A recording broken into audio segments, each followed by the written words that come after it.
আজ বাংলাদেশের সময় দুপুর 12:35 মহাকাশের নীরবতা ভেঙে চাঁদের বুকে আছড়ে পড়েছে স্পেসএক্সের ফ্যালকন 9 রকেটের একটি পরিত্যক্ত অংশ।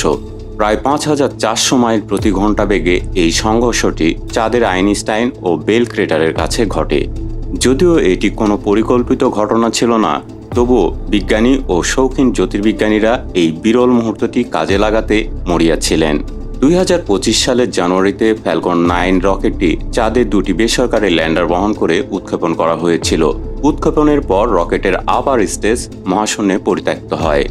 সাধারণত এই ধরনের অংশগুলো পৃথিবীর বায়ুমণ্ডলে পুড়ে যায়, কিন্তু সৌর বিকিরণ ও মহাকর্ষীয় টানাপোড়েনের কারণে এর কক্ষপথ পরিবর্তিত হয়ে তা চাঁদের দিকে ধাবিত হয়, যা আগেই নাসা সতর্ক করেছিল। স্থানীয় সময় অনুযায়ী সংঘর্ষের মুহূর্তটি খালি চোখে দেখা সম্ভব হয়নি, তবে বিশ্বের বিভিন্ন প্রান্তের বড় টেলিস্কোপ ও চন্দ্র পর্যবেক্ষণকারী উপগ্রহগুলো তা ধারণ করেছে। সংঘর্ষের সময় চাঁদের পৃষ্ঠে যে তাপ ও শকওয়েভ সৃষ্টি হয় তা একটি মিলিসেকেন্ড দীর্ঘ ক্লাশ তৈরি করে। যদিও আবহাওয়ার প্রতিকূলতার কারণে অনেক টেলিস্কোপ তা ধারণ করতে পারেনি, তবে নাসার লুনার রিকনেসান্স অরবিটার এই ক্লাশের আভাস পেয়েছে।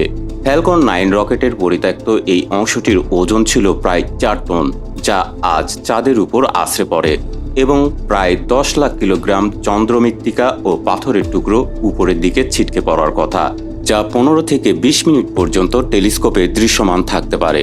হাবল স্পেস টেলিস্কোপ এবং কিছু স্থলজ অবজারভেটরি এই প্লুমের ছবি ধারণ করতে সক্ষম হয়েছে বলে প্রাথমিক প্রতিবেদনে জানা গেছে। যদিও ভিডিও আকারে এখনও আজকের এই ঘটনাটির আপডেট কোথাও পায়নি, তবুও আন্তর্জাতিক গণমাধ্যম সহ বিভিন্ন সংস্থার পক্ষ থেকে খবরটি নিশ্চিত করা হয়েছে। একটি ফুটেজ বাদে বাকি দৃশ্য সহজেই উপলব্ধির জন্য অ্যানিমেশন করা ছিল। খুব শীঘ্রই নাসা অথবা অন্য মহাকাশ সংস্থার ভিডিও ফুটেজ পেলে আরও বিস্তারিত তথ্য সহ আপডেট দেওয়ার ইচ্ছে রইল। ততক্ষণ সাবস্ক্রাইব অথবা ফলো করে সাথে থাকতে পারেন। এই ধরনের আরও ভিডিও রয়েছে আমার চ্যানেলে, ভালো লাগলে সাথে থাকুন।